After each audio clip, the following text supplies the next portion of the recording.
Hey, what's up, all Wrestling Fortune viewers? I'm Owen Finch here, and I am the Wrestling Fortune Champion. And I am going to be giving you my TNA August 2nd, 2012 review. Now, I know I'm gonna get some few things out there first. Everyone's gonna be like, "Oh, Owen, it's not TNA, it's Impact Wrestling." No, I know it's Impact Wrestling, but to me it'll always be TNA because it's been I watched it a little bit in 2007, then a little bit in 2008, 2009, 2010 a little bit. 2011 I did watch it, but then I kind of lost faith in it. And 2012 this year.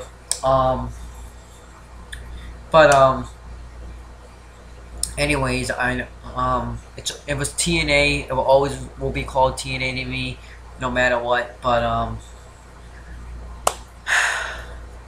I know people are gonna be like, "Oh, Owen, I thought you hated TNA. You don't like that company."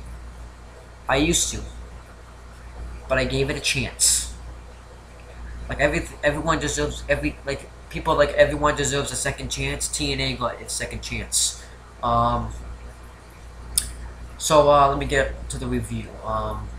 This TNA was actually a pretty solid TNA. It wasn't that bad. It was actually a pretty good TNA. So let's get on with the matches and other stuff. So the first match that happened is Austin Aries and Kenny King face Bobby Roode and Zema Ion. This match was actually before the match actually happened. The people brawled Austin and Bobby, Ion,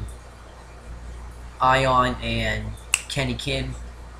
So that was cool. And then the match finally got started. It was actually a pretty solid tag team match. We had Austin Aries and Kenny King do a double airplane spin to Zema Ion. Like, Zema Ion took some pretty tough abuse in this match. He also got like his back break, and Kenny King and Austin Aries does a leg drop to Zema Ion. Then Zema Ion accidentally hit Bobby Roode. Then Bobby Roode ends up pulling Kenny King outside the ring. Then he bounces him off the ring apron. Zema Ion does a high flying move, I don't know what it's called, to Kenny King. Then they get back to the ring. They start dominating him a little bit. Then throughout the match, Bobby Roode's punching Austin Aries. He's getting him so pissed that he's gonna cost him the match. Then eventually he just loses his cool, and Austin Aries does a drop kick to Zema Ion. No, to Bobby Roode. He gets out of the ring. Then Austin Aries ends up doing a high flying move to doing a suicide dive to Bobby Roode. Then Kenny King does like it's called like a gut buster. I don't really know. He does his finishing move and he pins Zema Ion. Then the match is over. So that was a pretty solid match right there. Good way to start off the show. So that was pretty good. Am I looking forward to Austin Aries versus Bobby Roode? Yeah, you could say that. I'm looking forward to it pretty much. It's gonna be pretty good stuff. And I expect them to deliver like they did last month. So let's get on with the next thing. So they have Stin back interview. He's wondering, he's gonna go out. He said he was just gonna go out and talk to James Storm, and wondering if he's behind this Aces and Eights thing. So then Stin comes out, and he calls out James Storm. He comes out, and he shows him the footage from last week, how Aces and Eights didn't touch him when they attacked AJ Styles. Aces and then when James Storm came down to the ring, they ran away. So he pretty much says that he thought they were all pretty scared, that James Storm always fought fair and square and never really needed help. He said that he beat Kurt Angle for the World Championship. When Kurt Angle attacked him. They got he got up and brushed it off and gave it a second go. Kurt Angle then comes out and he says, dude. Well, he didn't say dude, but 8 guys ran away from, full-grown men ran away from one guy. Then Angle says if facing any down there, then they can just come on. I will be there and I will beat the hell out of them. Then Stin's like, then I will be down there too. Then Angle says that he's gonna make Storm tap out, and Storm, he said something after that, but I don't really remember what he said. So that's pretty much it for that promo. Then we have Christopher Daniels and Kazarian backstage. They said that they just pretty much said that they're gonna throw oh, I always forget her name. What's her name? What is her name? Oh, I always forget her name. I don't, Claire, oh, her name is Claire. Claire Lynch. There we go. She said that they said that they're gonna throw Claire Lynch, a baby shower. So that was pretty much it, really, right there. Then we have, a Bound for Glory series match between Bully Ray and Robbie E. This match wasn't very good. This match was pretty much, Robbie T just ambushed Bully Ray. Robbie E kind of dominated the match. Then Bully Ray hits, I'm just gonna call it the Diamond Cutter, or the RKO if you guys don't know what the Diamond Cutter is, because that's what Bully Ray's finisher is. I don't know what his finisher is, and then he just pins Robbie E and gets 7 points. So that was pretty much really it right there. Now the match wasn't very good, so that's pretty much what happened. Then oh, I have no Madison Rayne are backstage. Madison Rayne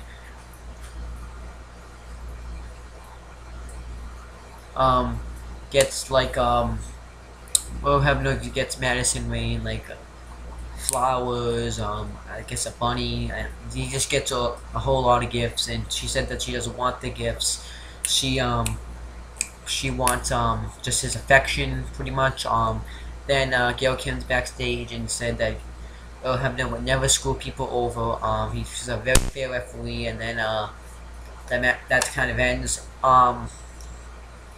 Then we have Tara versus Madison Rayne versus Gail Kim versus Mickie James, and the winner will be the #1 contender to the Knockouts Championship at High Court Justice, with Miss Testmarker as the special guest commentator. This match was okay. I actually enjoyed this match. Unlike WWE, the Divas and TNA actually wrestle, so that's actually an improvement. They actually have longer than 2-second matches, so that was pretty improvement. So the match was very solid. We actually saw Mickie James going to the steps. We saw Gail Kim superplex Taylor off the turnbuckle, and Earl Hebner's making sure that Madison Rayne's okay.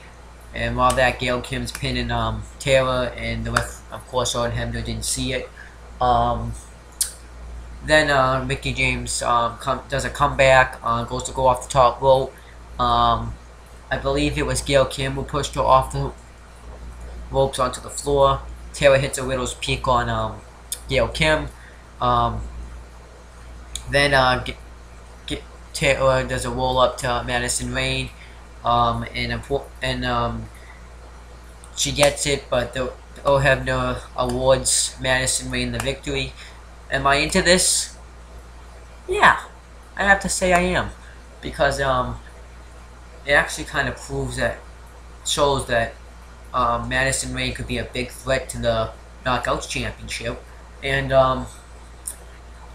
it shows that Earl Hebner actually cares about her, and I wonder if Madison Rayne actually cares about him, or if she's just using him to further her career. But if Earl Hebner's the referee, Madison Rayne might win the Knockouts Championship, but we'll see what happens. I'd like to see where this storyline plays out. Then we have Bobby Roode interview. He said that, oh, by the way, Bully Ray, before the match started with Robbie E, he said he was going to come down to the main event between Angle and Storm, and so did Sting. but Bobby Roode interviewed. He said he was gonna go down there as well, and Austin Aries then came. And he says if Bobby Roode goes down there, I'm gonna go down. You're gonna get the world champ as well. Then we have Eric Young. Oh wait, no, that didn't happen yet. Then we have Stan and Brooke Hogan backstage.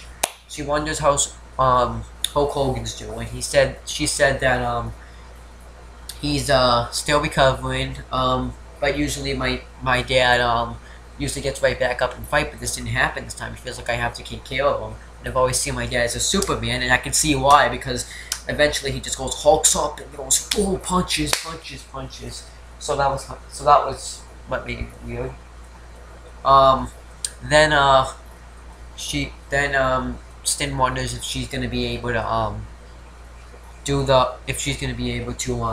run the knockouts division, and she's like, I think I can do. She never really answered the question. Then she gets like an envelope, and she sees, and it has aces and eights thing on it, and she's scared, and Stin gets angry, and then that pretty much is it. So I kind of enjoyed that. That was a good little backstage segment.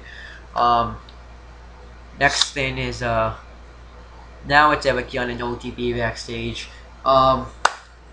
This is ODB. I think that's who it was. Says that she is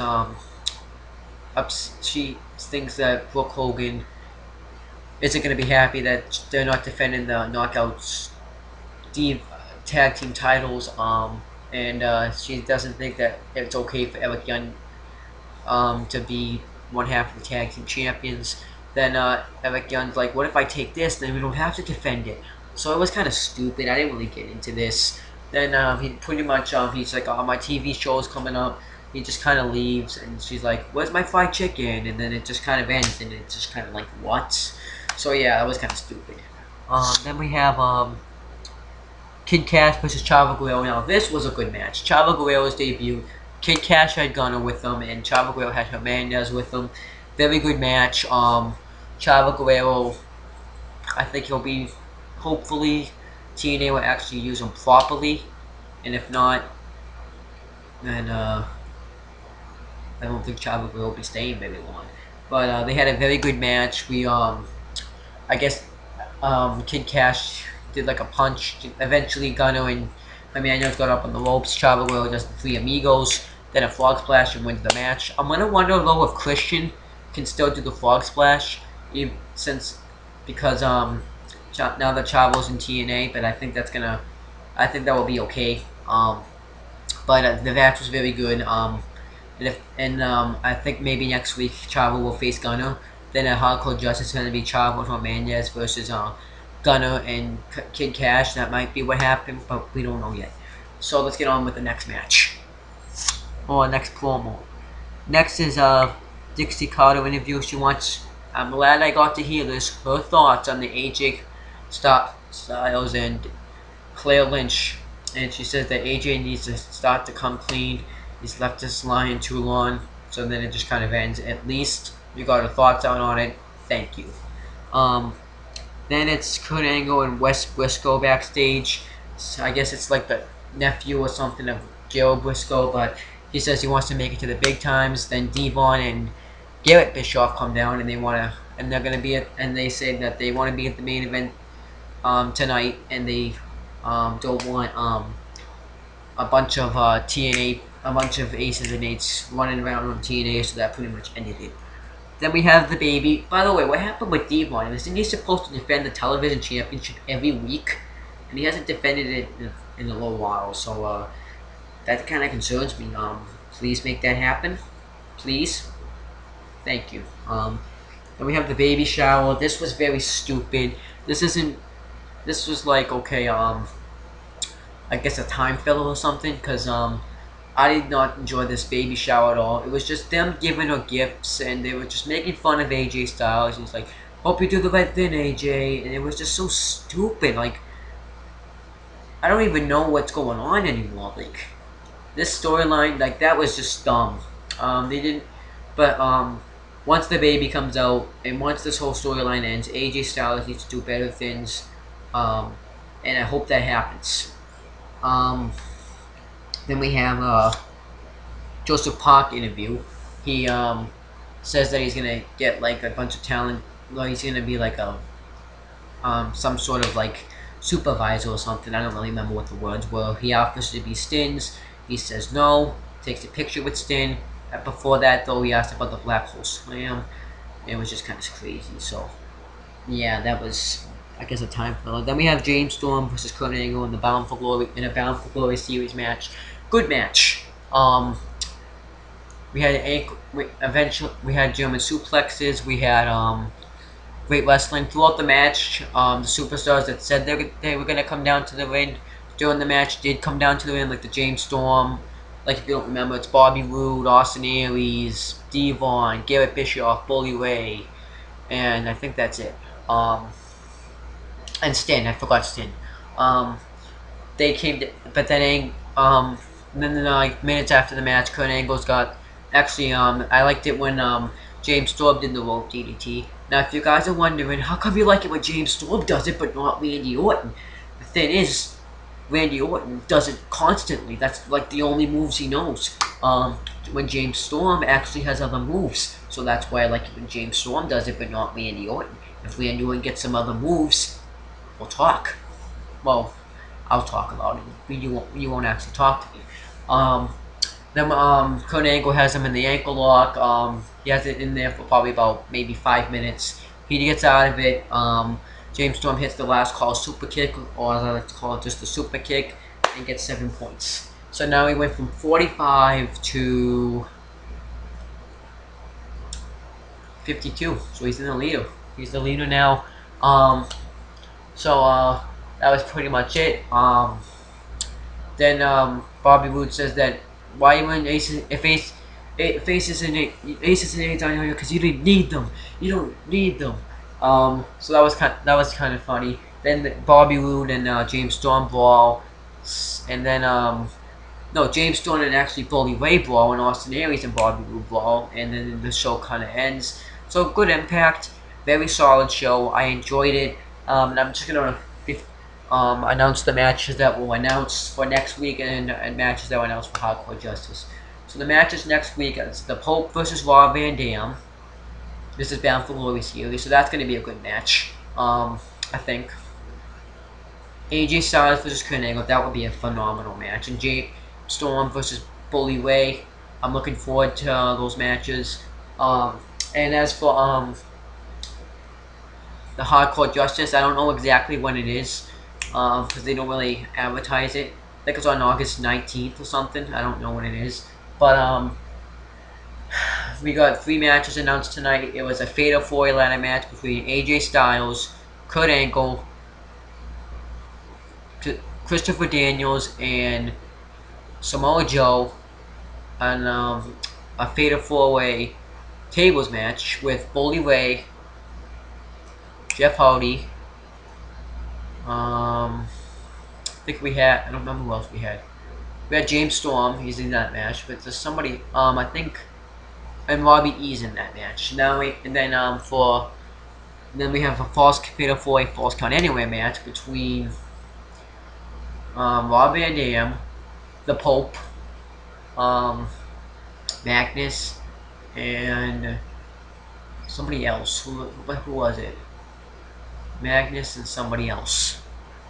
Who else is in the Bound for Glory series? Oh, come on. Not AJ Styles. Jeff Hardy's in another match. Mr. Anderson. So those will be good matches. And the winners of every one of those matches gets 20 points. So we'll see. I don't know who I want to win those matches yet, but I think there will be good matches. So that's pretty much it for my video. No SmackDown review tomorrow, by the way, because I'm going to Top Rope Promotions. But possibly a review of Top Rope Promotions. So that's pretty much it, guys. Thanks for watching. See you later.